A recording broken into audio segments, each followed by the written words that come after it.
Itinanggi ng mga kongresista na sila ang may pakana ng isyung kudeta sa Senado. Bakit daw parang sila pa ang may kasalanan sa may awayan ng mga senador? Nasa frontline na balitang yan si Marian Enriquez.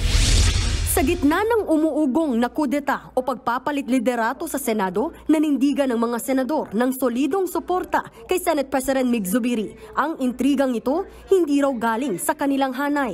Palagay namin hindi galing sa loob. May nakita nila na solid yung Senado laban sa PI. Diba? So siguro nakikita nila sana.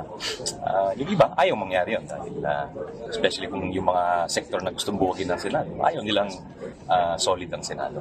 Hindi direktang pinangalanan ni Senator Sonny Angara ang tinutukoy niyang ayaw na solid ang Senado. Pero ang ilang House leader pumalag sa tila pag-uugnay ng issue sa magkasalungat nilang posisyon ng Senado sa usapin ng charter change o pag-amyenda sa saligang batas. Bakit pag nag-aaway-away po ang Senado, kami pa rin po ang may kasalanan?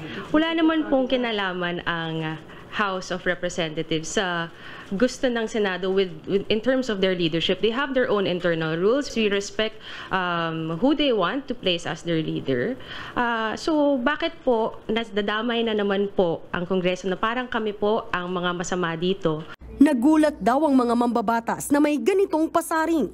According to some quarters of the Senate, mga congressman lang daw po kami. Napakalakas naman po natin kung makaka-influensya po kami dyan sa upper chamber. Nirerespeto raw nila ang independence ng Senado. We don't know why this is an issue that connects the House of Representatives when it is purely an administrative decision by the Senate. Sa huli, umaasa ang mga kongresista na maaayos ng Senado ang issue. We will not meddle. We do hope na matatapos po ito soon. Kasi po, the sooner that they are able to settle this, the sooner we're able to work rin po. Una nang sinabi ni Senator Zubiri na nakausap niya ang mga kasamahan at itinanggi raw nila ang aligasyon. Hindi na bago ang isyu ng pagpapatalsik kay Zubiri. Naging maugong napapalitan siya noong Marso at Hunyo ng nakaraang taon sa kasagsagan din ng usapin sa charter change. Pero wala namang nangyaring pagpapatalsik sa Senate President. Nagbabalita mula sa Frontline, Marian Enriquez, News 5. Mga kapatid, Lucy Cruz Valdez po, maging maalam at may pakialam sa mga napapanahong balita sa bansa.